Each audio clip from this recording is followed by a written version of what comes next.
zawerenga verso chepa chabe kumeneko ndipo tidzapitaso ku 1 Mafumu chapter number 18 kumeneko ndidzawerenga undime zingapo kamambe sizambiri kumeneko yeni. Exodus chapter number 20 ndidzawerenga kuchokera mchichewa cha lero. Ndidzawerenga verse number 2, 3 ndi 4.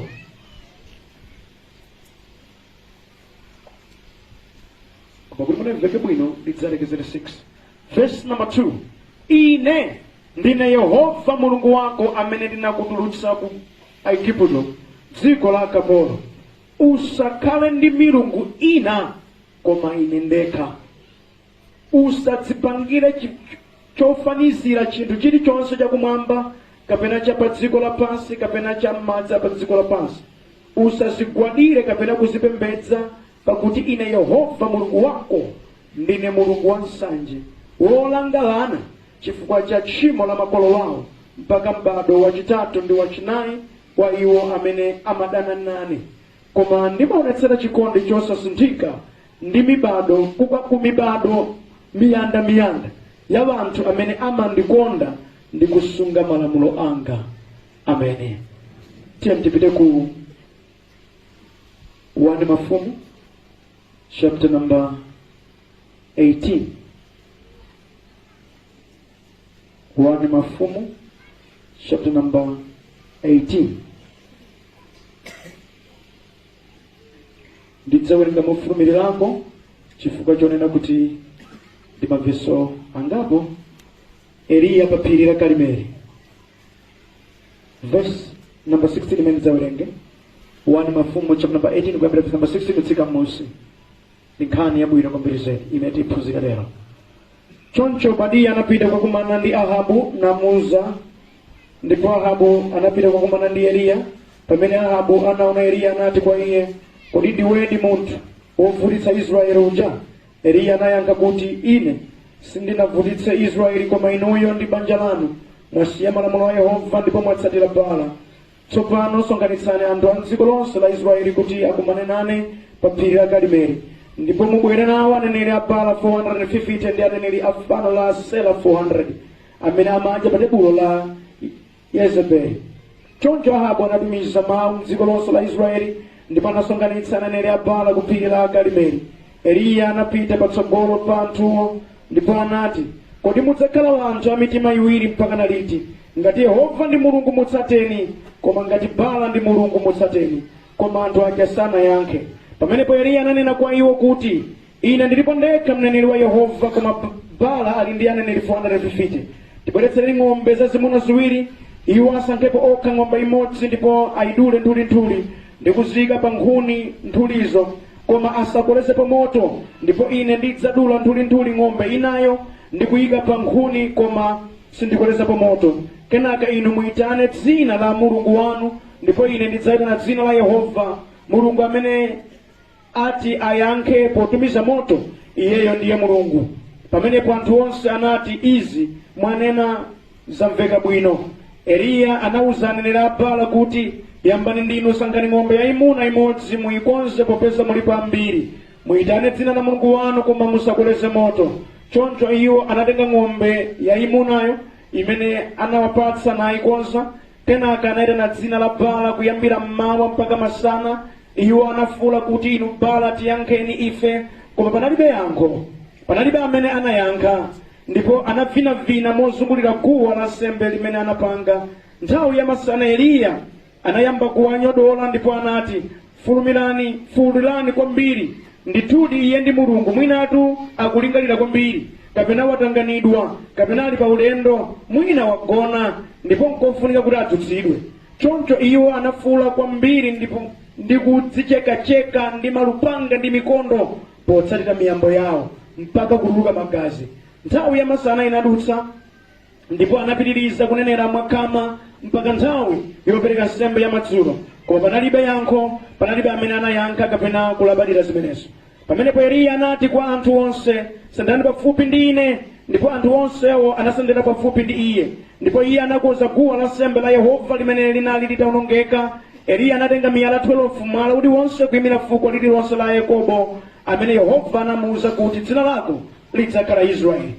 Ndi miyala imeneyo anapanga guwa m'dzina la Yehova, ndipo anakumba ngalande yayikulu yolowa malita 15 amadzi kuzungulira guwalo.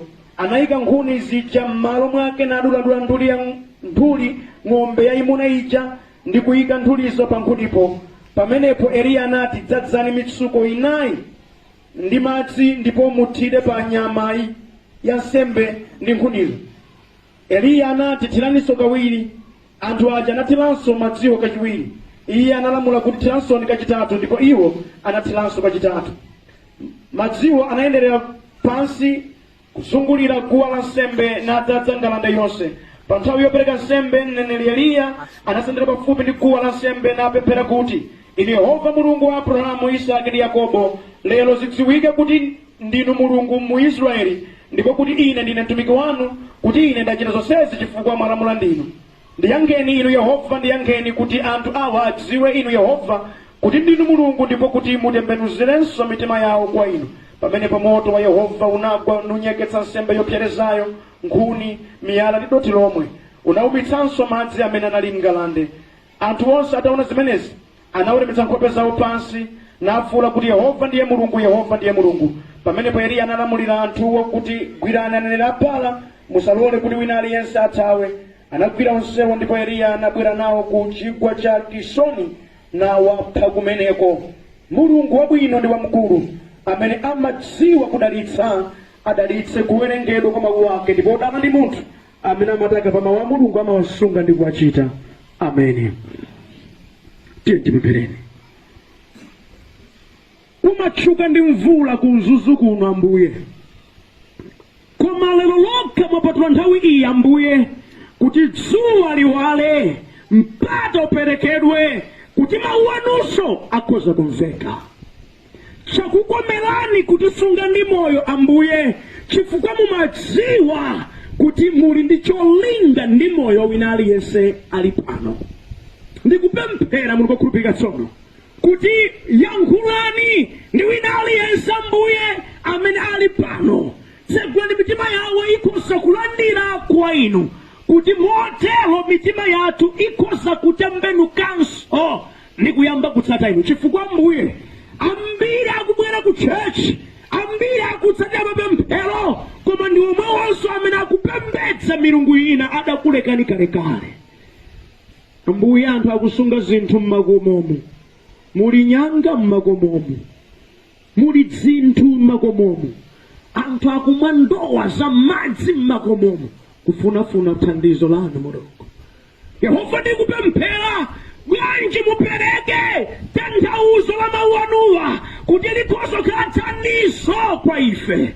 Chifukwa kunja kuno Ambuye kwadza chimpwirikiti, kwabwera wochuluka m'dzina lanu amene akubera anthu osati masewera. Ena pano adabetsa ndalama zawo, ena pano adapatsidwa zinthu zimene mmawa wina uliwonse amazitsatira ati kufuna nkhope yanu. Ena adakuchimwirani Mulungu, m'dzina lanu lomwera ari kufuna madalitso. Yehova bwanji mutichotse kuzimenezo natipatse kupembedza inu mu mzimu ndi mchoonadi. Amen. Aleluya. Tawerenga mawu a Mulungu okondedwa. Mabuku awiri. Buku loyamba ndilo buku la Exodo. Mulungu akupereka malamulo kuti okondedwa, ndakutulutsani kwa Igupto chifukwa ndili nanu cholinga inuyo. Musakhale ndi kupembedza mulungu wina. Ngati nkupembedza, mupembedze ine. Amarero chauta. Ndipo kuti musapange kena kalikonse kundifanizira. Ayi, mumtima mwanu mukhazikike kuti mulungu ndani kodi? Mulungu basi. Ameni. Chifukwa ngati simutero, ine ndidzakulangani kwa mpiri mpaka nolangana wanu chifukwa nomwachitira mwano ineyo. Komanso ndine Mulungu amene ndimachitira chifundo anthu zikwi amene akusunga malamulo angawa ndi kumawachita nthawi zonse. Mukudziwa chani abale wanga? Ganizo lopembedza mulungu mu mzimu ndi mchoonadi lasungunuka pakati pathu. Anthu ambiri tamupanga replace mulungu nkena kake. Lifuso. Nkufana nanchaura agaga nkufana nanchaura. Wena alina rorongerera amatilemekeza kwambiri zedi. Akaka nkochoka ku Israeli kapatari kamaneka. Adandipatsa ndi man of God abusa Kambiri sikawamba. Wotizona chauta owerenga kumwamba dziko lapansi nkufana nani Ndimarindi nene ambiri akupembedza milungu ina mwa smart. Koma mawu a Yehova kuti usakhale nayo milungu ina. Koma nendeka. Tikamayankhula zimene pakati pathu zimaoneka ngati kuti ndikunama. Koma ndimarindi nene maona mtima zikuchitika pakati pathu zimenezi. Andi chitsanzo chake ndi mawu achatawerenga ku 1 Mafumu chapter number 18. Pamene Ahabu akhala mfumu, mkazi wake Jezebeli adabwera nke mulungu kake amakati bala. Okutidwa anthu anzeru, anthu ophunzira, chimwanje choumba okha kuchikapo. Nkumana kuti ifeyo tidalengedwa chimwanchechi ali nzeru amenewo. Waumba yekha kuchikapo zikomo, uyu ndiye mulungu wathu zikomo. Nosamane muli ndi tizitumwa tapanyani kuno ntakumva. Wena tu alipo ngosamba bwino zedi kumali chitumwa. Sanga dzole mafuta opanda ulengera chitumwa susita ku mafuta ako ali kulaoneka bwino. Wena nditadapeza banja chifo yoti mankhwala limakhala mafuta. Nukambazi khulupirireni. Wina adayankhulapo mawu kunena kuti ndikulapa ine chifukwa ndalakwira mulungu ndi anthu onse. Ndazunza ndikuononga maganizo anthu wena. Inu mukamati anthu akamadisa ndalama zawo kumafuta mati nzachabechabe. Ali nti milungu. Wina adanena mawu kuti ineyo zimene nkachita ndinkatere. Ndinkate ngati mankhwala kena nkuika pa lilime langa. Kuti mawayo samene kangonena bambo abayizike. Ndimatenga mankhwala ena nkupaka kumaso akangondiona mtima pamuchitika BP munthu. Aliponso bambo wena amakhala uvuta kwa akazi wawo. Koma ndi munthu ngati ameneyi haya mafewa yakusaluni 100 bwanjika 150 iye ndio machonderera kuti bwanjika 150 ndikuonjezere chifukwa cha mulungu kena kamene kulamula mtima ndikupete zilizona.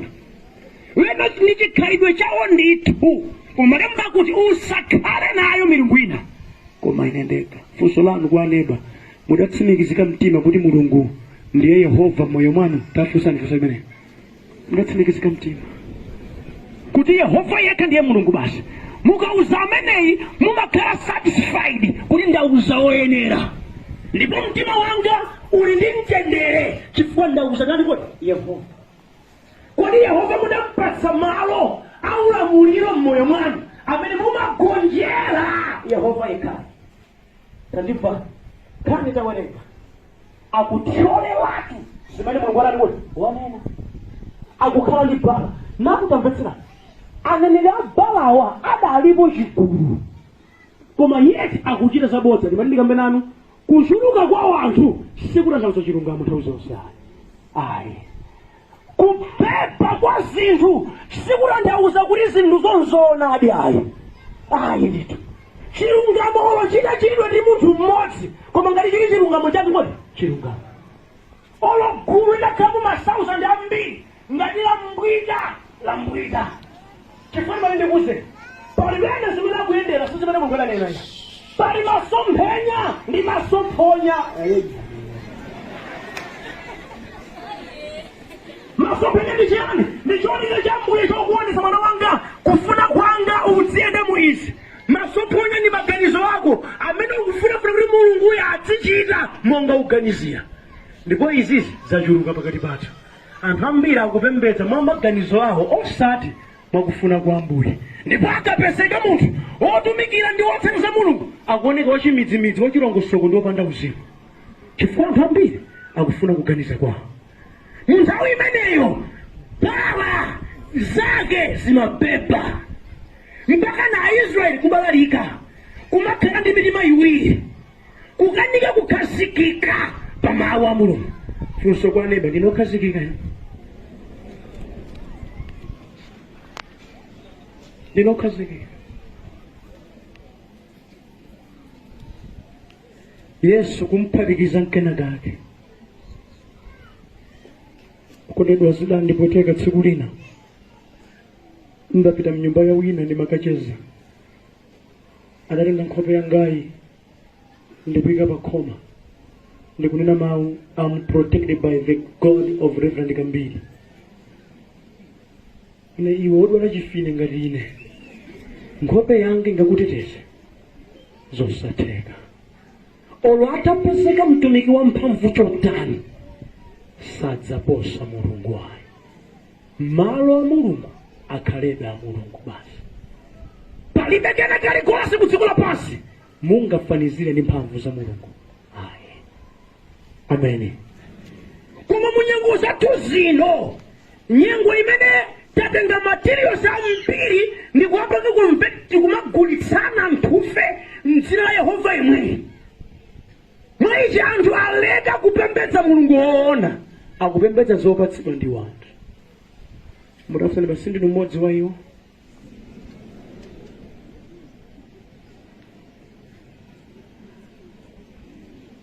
Kuna pali holy water, anointed oil, holy pajama, holy duvet, holy woko, holy jacket. It's holy everything.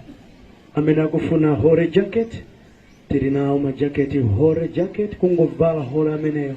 Moyo wanu anointed yokayoka. Amen. Anthu kumakanganirana. Madalitso achauta masiku ano akugulitsana.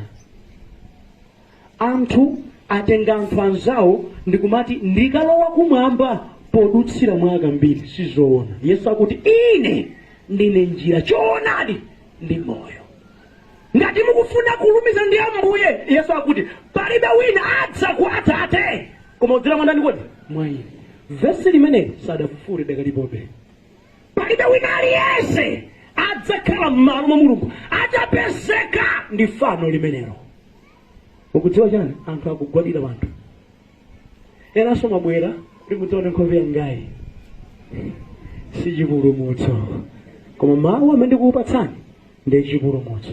Malemba akuti timakhala okonzeka ndi mawu amene Mulungu amayankhula nafe. Ameni. Mutagwadira ineyo nanditenga ngati wauzimu kwambiri zedi, mwalambira fano chifukwa si Mulungu wayi. Kamundimvetsera kampanese mwagwadira fano. Upembedza na Kambiri ndikhala fano chifukwa latenga malo anani kodi a Mulungu. Mulungu malo wake sapatsa wina aliyense. Koma ana Israeli awa adatenga malo a Mulungu ndi kumpatsa Bala, ndikuyamba kupembedza Bala, ndipo adalipo chigulu. Ndipo ndimati ndinene wina aliyense wopembedza milungu ina amakhala kapolo. That's why Ahabu akuti kodi ndiwe Eliya amene ukuvutitsa Israeli? Eliya akukana uliya, koma inuyo mukuvutitsa Israeli chifukwa mwachoka pa malamulo andani kodi a Mulungu. Wina aliyense amene wachoka pa malamulo a Mulungu amakumana ndi vuto ndithu. Ane ndimati challenge, zilipo zina zimene inuyo simudzakumana nazo ngati munatsatira Mulungu, ndipo zilipo zina zimene mudzakumana nazo ngati muchoka m'maso a Ambuye. Masiku ano anthu akabwera ku chechi akumangoduduka pemphereni pempese banja kumafunsa nako nthawi zina zidatani kuti tsinkhwiri usakwatiwe, zidatani kunufike apa zidachitika njani? Munthu uyu ali ndi nkhani uyu, andichofunika kukosa zipemphero lyayi, koma mukose zimene zikumpangitsa kuti afike mlengo umenewo. Ndikufuna madalitso ine ndiwo munthu wophunzira digiri uli nawo, zikhala bwanji usalembedwe ntchito? Kodi kukula kukosa zapeza chihanda ayipeza kuti zidatani ali ndi nkhani? Moyo wake udachoka maso a Ambuye, akukumana ndi mavuto ambiri. Mavuto enawa mudachoka maso a Ambuye kuteka. Mwaduduka ndi zambiri koma moyo wanu si wolumikizana ndani kuti ndi Mulungu. Mukufuna zabwino moyo uwu, pamene moyo wanu utakanganukana ndi Ambuye siziteka. Sizitani kodi? Siziteka. Mulungu sapanikizika ndi inuyo ayi.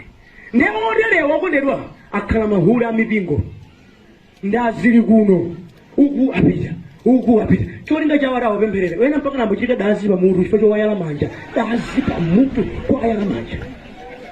Nkhani sikuyala manja ayi, nkhani ndi kuti mtima wako uyanjani ndani kodi ndi Mulungu. Ukakhala m'manja mwa Ambuye zokoma ndi zakuyanja zidzakutsata chifukwa Mulungu akulenga iwe ngati mwana wake. Ameni. Hallelujah. Ukudziwa chana anthu ambiri ndokhumudwa. Akufuna kuthandizika, akufuna kuboleza, koma yeti moyo wawo si mkhristu. Tidakambapo pena. Mumapita kwa boyfriend pa Monday, kubwerako pa Chisanu. Kapena kupita pa Chinayi, kubwerako pa Mbande. Simudakwatirane. Pali Yesu hapa. Mukabwera kuchalichi. Tsinsamanse Ambuye Yesu. Akudalitsire pati chautayo. Akulichifwa ndiwe munthu wadzigololo, munthu wachinyengo kwambiri zedi. Okhala nawo maonekedwe achipembedzo, mphamvu yake utayikana. Ukhoza kufuna ayireceive sizitheka. Koza mtima wako upembedze Mulungu ona. Hallelujah. Anthu ambiri akududuka kubwera tidalitseni, kubwera ndipempherereni, koma yeti mtima wawo ndi wosayanjana ndi Mulungu. Alipo apa mwapirira kwambiri zedi, mwavala jekere machena, mukachoka pano mumakapona sophazi lanu khomo la bala nomwenu muli ndi zeru ino kodi mukufuna mbuye udalitseni muli nkachibwezi mwachita kwatsazika aya chiyankhulani cha ma3 chifukwa kubwera akambiri I should attend the service first. Kenako mukufuna mudalitsike iteka Yehova akufuna omupembedza amupembedze mu uzimu ndi mchona. Mtima wawo kale wolumikizika unati kwati kwa iye. Koma ngati si choncho muvutika ndithu. Munena ayireceive pano muchitika vimaso zitaka upangusa palibe chichitika. Chifukwa Mulungu akufuna mtima wanu uyanjane ndi Mulungu. Amen. Mukhale woyanjana. Akamakuonani chauta dziti uyu ndiye mwana wanga kuti mwa iye ndimakondwera nawe. Amen. Ndi nkhani tumene. Tamvani. Eliya kuti lero kudziwike kuti Mulungu ndi ndani. Pakati pa zimene mumatsata ndi zimene Yehova ali nazo. Amen. Now akuti tipereka nsembe, koma nsembeyo moto sitisonkhako. Mulungu amene ngwamoyo amamva. Mulungu amene ngwamoyo amapereka. Ndiye timfunsa wa moyoyo aonetse moyo wake. Zoti chauta alipo zilati zidziwike. Ndiye tipereka nsembe koma osayikapo moto. Aliyense apemphere monga mmene pempherera kuti Mulungu wake amumvere, ndiye Mulungu wake apereke moto. Mawuwo adali ngati okoma, koma namadakavumbulutsa choonadi chopezeka mu bala. Amen. Tamvani. Pamene panditsindike ndithu, munthu ukagwira choyipa chabodza ono ungavutike bwanji yankho labwino sulipeza. Ndipati ndikuwuzeni tione mmene abala amapembedzera. Bible likuti abala adayala guwa lawo, ng'ombe ija kuyipereka, nkhuni kuyika. Ndi Bible likuti analipo 450 kagule. Ndi adayamba chipembedzo cha bala chimwe. Bala atavula mwene mikanjo yawo italitali akupembedza Mulungu oti kuyani kuti kulibe.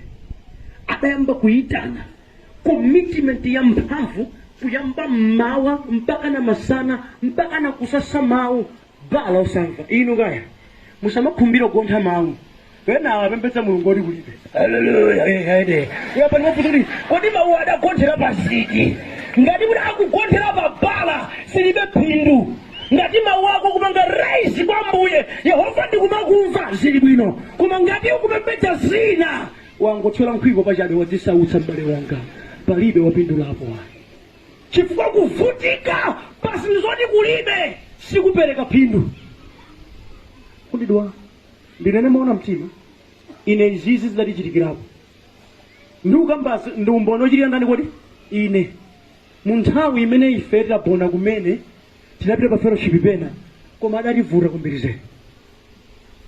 Ine kuti ndiyambokhala ndi chidwi chofunafuna kumvetsa mawu a Mulungu ndalinga nitaziona ndazithayimapo zoda mutu muntune otitsogolera mnthawi imeneyo anatikira kuphiri okonera tabwera kuno tilandira mzimu woyera. If amen. Hallelujah. Amen. Yasamani uyasamaruda akubwera mzimu woyera uyo akubwera sakwada kuwawa yasama yo kundedwa mukudziwa tsana munthu wayasama mphepo kungolo wako kosi kuvuti kutsama uli yes ukamatsama ye akulowa mzimu woyera akulowa mzimu woyera akulowa mzimu woyera munthu wayasama for a time asatsamwe it's obvious kuma zambuye zabatele ndikuti anthu ona kuti anthu amjani kuti ali kuphini akukapemphera chiyasamireni kalekale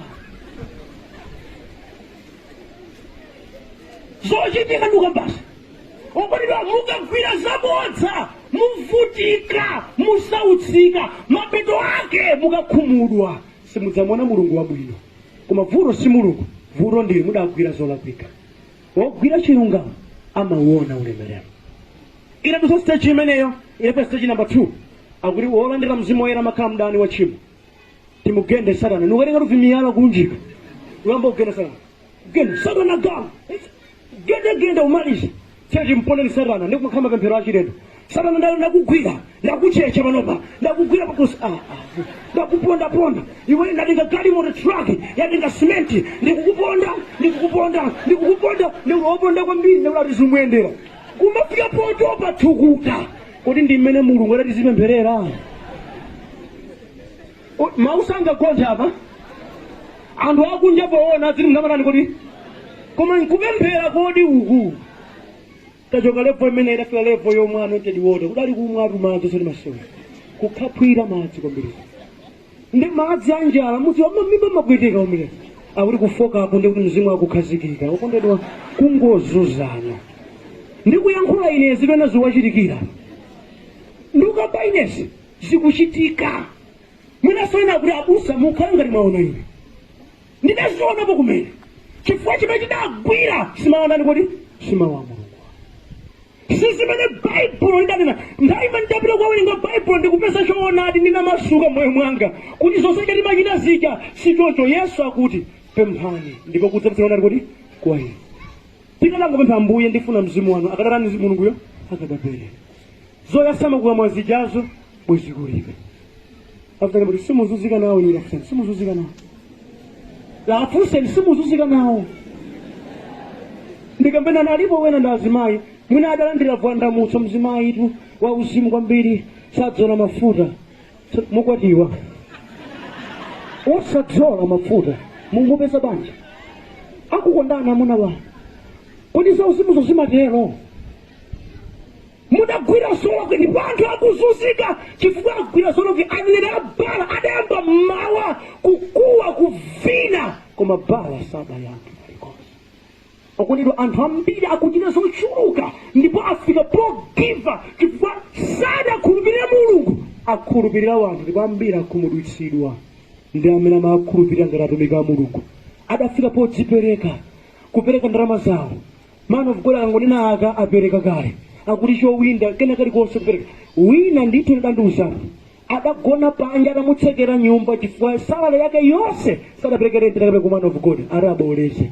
malomoboleza adakanyowa ndi mvula panja renti atatseka mutu wanu uzigwira ntchito asalipa neba mutu wako uzigwira samangochita mutu wako uzigwira ntchito mutu wako uzigwira ntchito uziganiza aleluya chimene yehova adalipatsa m'mawu ake sichizunzo ayi koma dalitso yehova sadalilenge lizunzike andikumpembedza mulungu sikuzunzika ndi chimwemwe cha mtima kuyanjana ndi ambuye mulungu wake zabwera zinazi ndezabala ndiuyankhula pano pano adasautsika adavutika pasopanda pake sadapindulekani amene kanthu kena tamvana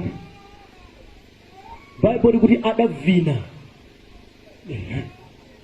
bala kuvina mpaka na mapazi kuwawa yankhulani kuti losabwera ukagwira cholakwika ngakhale ungavutike mwanji ungalimbikire ngati galu pa uzimba opanira mphikali chete sichoncho anthu akuyenda maulendo atalatale kufunafuna mathandizo sizikupezeka mutakumbukira mzimayi okhetsa mwazi kwa zaka 12 baibulo limanena kuti adasudzula asing'anga ambiri ndalama zake mpaka adafika posauka koma adachira chifukwa kumene amapita kuti alibe chani kuti mayi ako koma atamva za mbiri ya yesu akuti sindikayankhulana naye ndikangogudza chovala chake ndakhulupirira ndikachiritsidwa sadachire kodi ndimati ndikuzeni athakati otumidwa ndi dierekezi amene akufuna chigoba chopemphera akumatenga advantage ya vuto lanu, akumatenga advantage ya kupsinjika kwanu kuti akudyere. Popeza banja lanu likuvuta ndikupemphererani koma muonetsetse kuti chakhumi mukundilongosola nthawi ndi nthawi kuti Mulungu akhoza kumva mwachangu. Inivopo yonenepa mayankhoso onenepa po inivopo yofewa yochepa mayankhoso pang'ono ndi mmene zimachitika prophetically kundedwa sizoona. Malemba akuti Yeremia 33:3 undiyitane ine ndipo ine ndidzakuyankha iwe ndipo ndidzakuonetsa zazikulu ndi zolakika zimene iwe suzidziwa. Malemba amatero ambiri amdierekezi akutenga advantage ya kupsinjika kwa wanthu, kusowa ntchito kwa wanthu, anthu aona nawo zopweteka, kusowa kwa banja, anthu afika pochitidwa chipongwe sangakwanitse kunena pakulu poti amachita nazonso manyazi. Kusowa kwa ana, anthu achita nazo zoyipa. Ndamva vumbulutso lapaderadera kuti dalitso limeneli liditsira mwa ine, ndipo ndene amene nditsegule dalitso limeneli kwa mbiri ndiye timuzibwera mpaka na project imalizike kundedwa mpaka na kuchimwa ndithu koma sanganene poyera nzamanyazi izi. Ane mulibe zisisi zoterera za mulibe Mungu wauza mulibe akazolika linda amenewo mulibe zimene ndiuyankhula inezi sindikungobwebwetayi ndi ukamba zona zimachititsa manyazi. Mdierekezi amatenga advantage ya kusowa kwathu, ya kupanikizika kwathu, ya mtima wathu wolakalaka pamenepo amachenjera kupezekapo. Ife timati tagwira zenizeni koma ayi ndithu tapweteka. Tamvetserani Eliya akuti takuone kwambiri mwina kapena bala wachokapo, mwina kapena bala wakapala moto adawaseka. Chifukwa chiyani adawaseka Eliya? Amadziwa bala simu. It's obvious. Tamundipeseka nde munandipesa. Point is very important. Bible ikuti ananena bala adafika poti cheka pa ndi mkondo komaso ndi mipeni mpaka na magazi chu commitment imeneyo uchitira bala uli kulibe palizenu apa. Ndimati ndikuzeni alipo wanthu amadzipanga komiti kwa mpiri kudzipanga sacrifice pa chinthu choti kulibe. Munapembedzako modero motenga mpaka na mpeni ndikudzicheka kake zamasewera inu mukamaseka ndiwo kukuka pang'ono chabe my mami ne koma iwo amafika motenga mpeni ndikudzilemba pa magazi chu koseko kufuna kusakasaka mayako, koseko kufuna kusakasaka moto koma moto dabwera achulukirenji lero amene aponyera ndi Ambuye akufika podzipweteka ndikumamva kupweteka koma palibe chimene chikuchitika. Chitsanzo ndicho wina akunamiza kuti Ambuye ndiyankhula kuti tisale 30 days lilibva ndamutso ziyenda achimene fasting musamasewera nayo nthani yamasewera kusadya chakudya kwa masiku angapo akuluakulu simaija Mulungu adakonza mamva kuti kusadya kwa masiku ambiri sinkhani yamasewera. Alimemba ndani nthawi yopemphera kwa masiku angapo 3 days osadya osamwa mwendo ungati siwanga chima fika siku namba 6 pemphero loku inonse amene pemphero lokula adadzera adya sima wali ndi mphamvu oda pemphero la njala sungakweze mawu singathe losodadi mona kameta hata mtela Yesu Kristo ndikupemphera Mulungu kuti waitibula sima ali ndi mphamvu. Munthu amene wasala kudya wasiya chakudya nsinkhani yamasewera koma alipo ena ake akutenga nthawi yayitali kupempherera zabodza zoti kulibe. munthu kuwonda mukufatino ya ndili munthawi ya mbuye tikufati boleze koma yeti ndi zabodza munthu adanyesima ndanamiza kuti chani ndanamiza kuti 20 days ndikumusitsa munthu sima 20 days zammaganizo mwake zikuchitika ndikambanyeziro ndipontho akuvutika kwambiri okonedwa kuyamuka ku nyumba kupita ku phiri kumakavumbuka ndi mvula sinkhani yamasewera ndikudzipereka kwathunthu koma ndenu makasama kuphiriko basi kwenu mabwerako munakala ndinakapemphera ife nthawi yonse kudetsa iyi khasa akudakhala pamunda ukadakolola koma izizi ndi 0/10 kamundipesakayi ena akupereka commitment yawo pa zinthu zolakwika pa zinthu zotathandiza pa zinthu zimene kumapeto kwake ziwakhumudwitsa sapeza kalikonse atadzichekacheka okondedwa ndikumaliza moto osabwera funso langa ndikupita kumapeto adakondwera kana adakhumudwa amene lero lino anthu ambiri atatha kudzipanga sacrifice pa zoti ndi zabodza result yake amakhala okhumudwa ndajamati iyi ndakeka kalo pembe ndayesetsa zotani kuti sidavuta ayesakoni ndazionapo kuti awa adakhumudwa nazo adagwira polakwika tili ndi yesu amene sakhumudwitsa amene mukadagwira khristu yesu wa moyo osati kugwira munthu simukadakhumudwa anthu ambiri akhumudwa ndi atumiki a mulungu anthu ambiri akhumudwa ndi zochitika pa mpingo anthu ambiri chifukwa agwira zina sadagwire mulungu mudafunsani baneba mukutsimikizika kuti mudagwira di mulungu inuyo tafunsani mukutsimikizika mtima amene ngati simukutsimikizika mtima mudagwiraso zinazo zikutayitsani nthawi lero lino tengana bwera nawo gwirani yehova amene tandimvani eliya ataona kuti alephera akuti okondedwa tasenderani kwa ine ndikukonza guwa la nsembe miyala 12 kuyimira mtundu unaliwonse wa Israeli ndiye eliya akupemphera eliya akuti yehova ndimvereni moto utsike kuti anthu awa adziwe ndinu mulungu ndipo chimene muchitechi chite mbenuzese mitima yawo kwa ndani kuti kwa inu that is simple prayer moto udatsika ameni andi akundigwira mtima eliya kuti akufuna achite zinthu zopanda chinyengo akuti tsampo ni madzi ife pasi pano madzi amazimitsa moto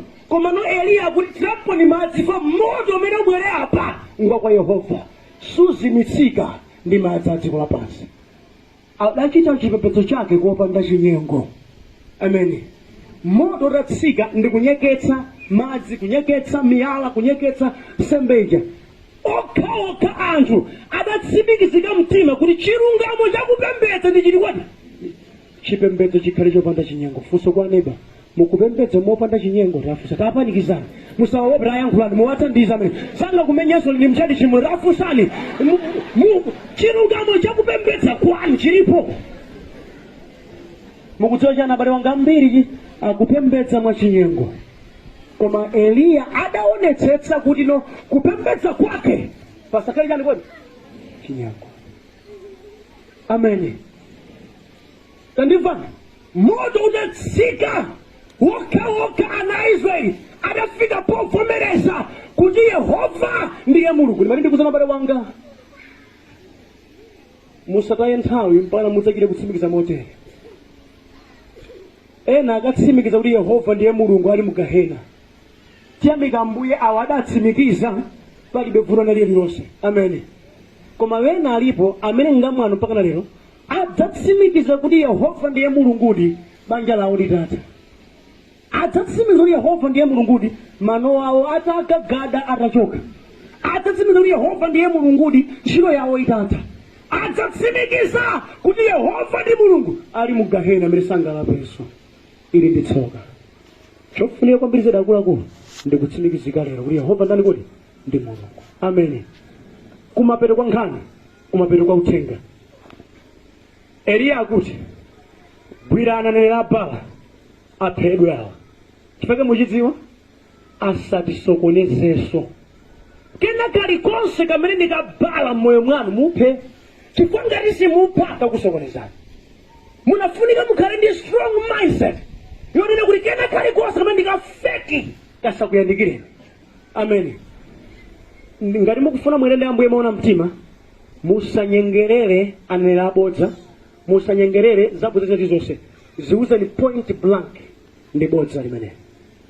Zina zikuchitika ndi za obvious. For example, chemwali ndikuona kuti inu ndinu mzimayi. Amen. Zofika soneneri? Zona mayambisa nyimbo siti maona. Zoti ndi mzimayi sizooneka? Zooneka. It's a lady.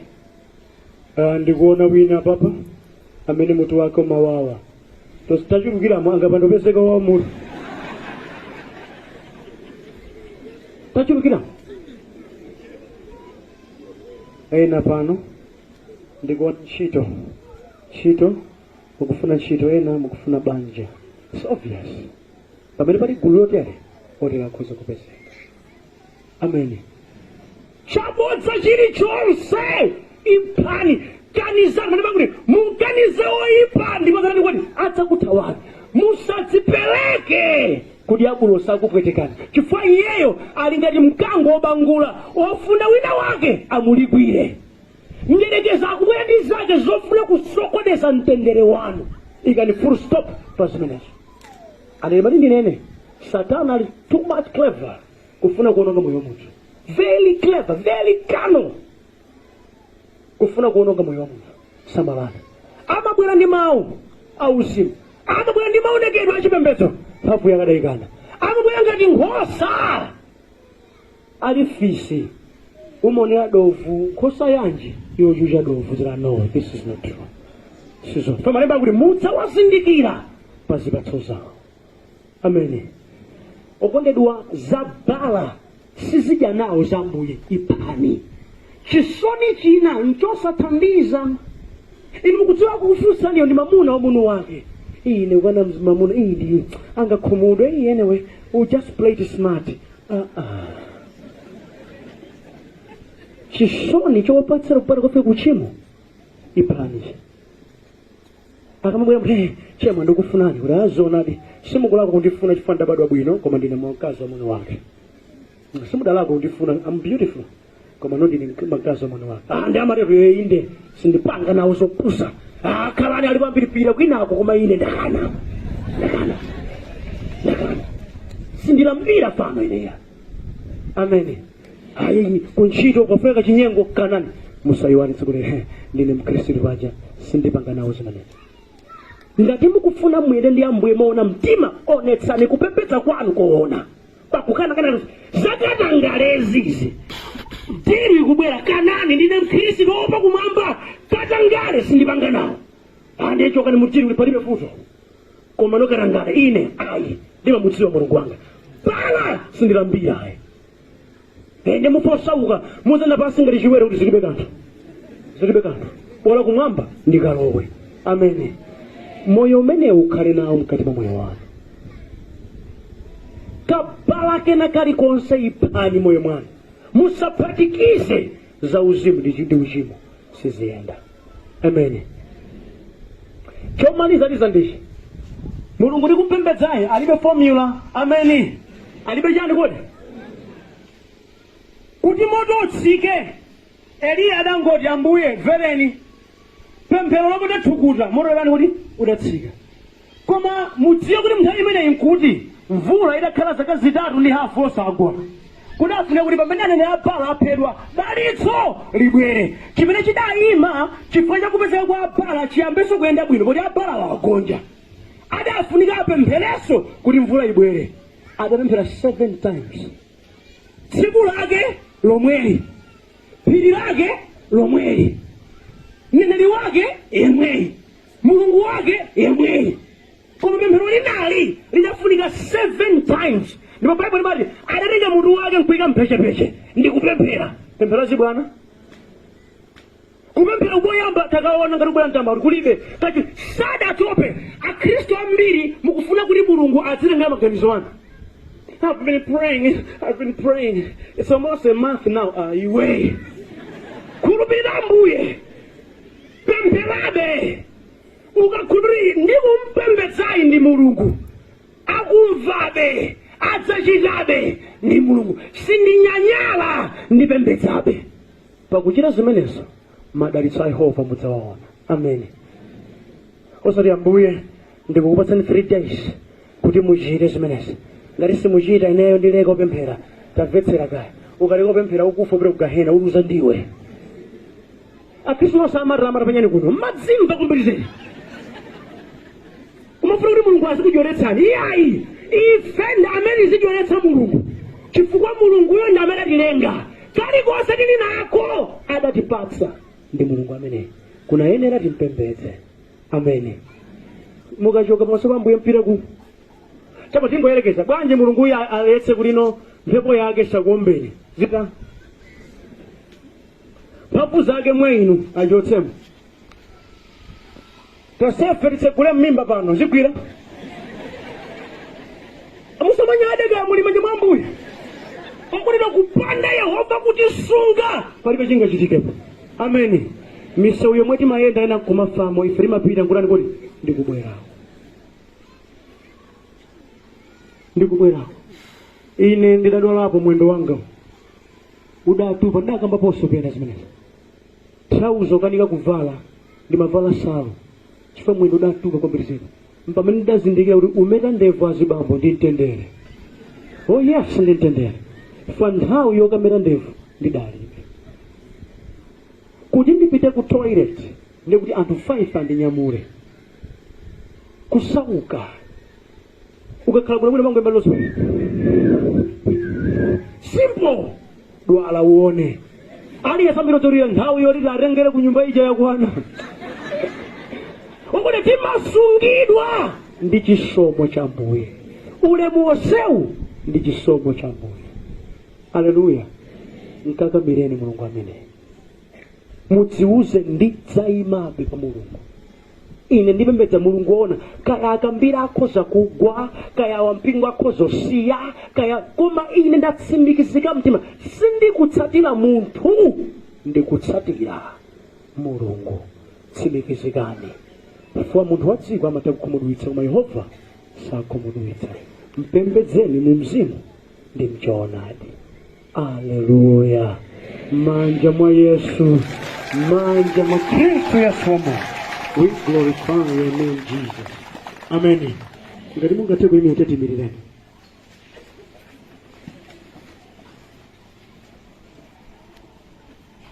Chimene fanichite pano ndikukuthandizani ukasa ndi pemphero la kombirano ndikupembedzani nokhanu basi.